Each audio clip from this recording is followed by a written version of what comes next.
en exécution des directives de Monsieur le Président de la République, Son Excellence Macky Sall, donc des directives issues du Conseil des ministres du 9 novembre 2022.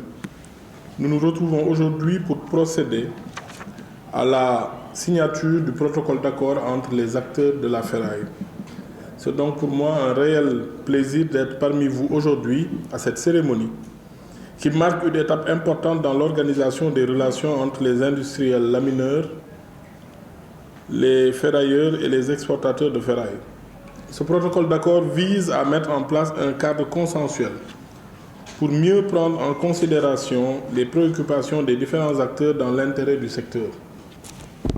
Il définit les responsabilités et obligations des fournisseurs de ferraille, communément appelés ferrailleurs, des industriels et des exportateurs en vue d'assurer la couverture des besoins des industriels et d'organiser l'exportation du surplus de la ferraille. À travers ces objectifs, le protocole se veut un cadre fédérateur de la collaboration entre les acteurs. L'intérêt de cette approche réside dans le fait qu'elle permet d'accroître l'envergure et la cohérence des actions pour plus d'efficacité et de résultats.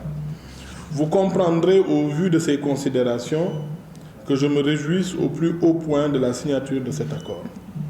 Mesdames et messieurs, il me plaît de vous faire part de toute ma satisfaction pour l'esprit positif et la participation active qui ont guidé vos travaux sanctionnés par l'adoption de ce protocole.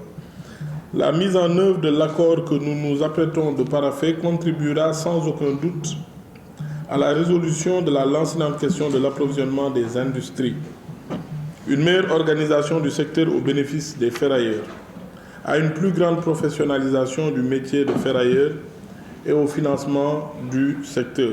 Donc, à cet égard, je voudrais vous assurer de l'engagement de mon département à s'acquitter de ses obligations dans le cadre de sa mise en œuvre. La signature de ce jour du protocole devrait apporter une nouvelle impulsion au secteur et contribuer à l'inscrire résolument dans une dynamique plus porteuse de création de richesses pour l'économie. Mesdames et messieurs, j'ai noté avec beaucoup de satisfaction le projet de mise en place d'une plateforme d'exploitation et d'exportation de la ferraille. Ce dispositif contribuera à coup sûr à plus de transparence dans les opérations d'exploitation et d'exportation de la ferraille. Je voudrais vous exhorter à poursuivre des concertations dans une démarche participative et inclusive en vue d'instituer dans les meilleurs délais cette plateforme qui réunira les fournisseurs de ferraille, les industriels et les exportateurs sous la supervision de mon département. Donc cette plateforme sera soutenue par l'évaluation technique des capacités réelles de toutes les unités industrielles du secteur par le ministère en charge de l'industrie et celle menée par la direction du commerce intérieur sur les productions effectives. Je voudrais également vous informer que pour assurer un meilleur contrôle de la ferraille exportée, des dépôts seront agréés en rapport avec le ministère en charge de l'environnement. Ces dépôts serviront exclusivement de centre d'emportage pour toutes les opérations d'exportation.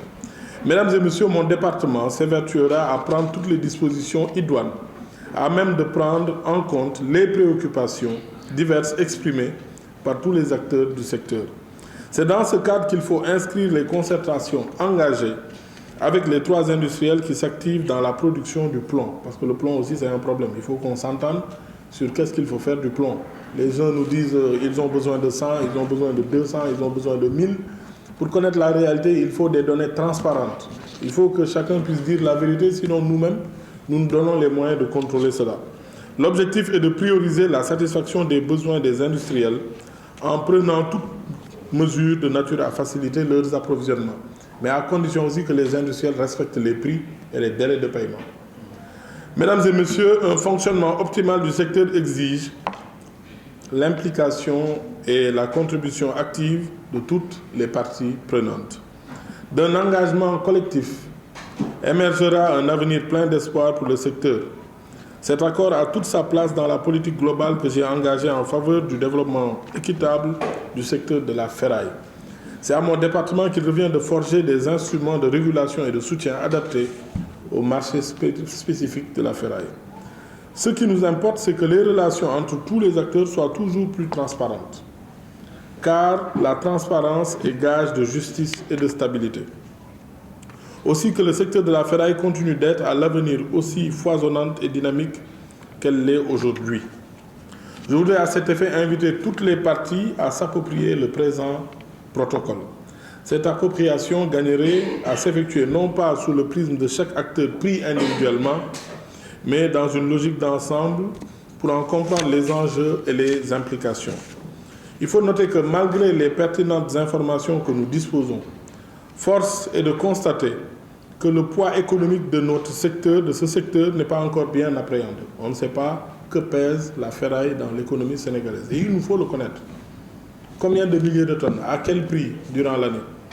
Aussi voudrais-je engager ici mes services en collaboration avec l'ensemble des acteurs de la filière à réaliser dans les meilleurs délais une étude du secteur dont l'objectif est de déterminer le poids économique du secteur, la contribution au PIB, l'identification des acteurs, le nombre d'emplois créés, le volume de la ferraille produite au Sénégal, le volume de la ferraille en transit. Il y a aussi la ferraille qui vient d'autres pays, qui transitent par le Sénégal, mais qui souvent, on note aussi des poids qui ne reflètent pas la réalité au port.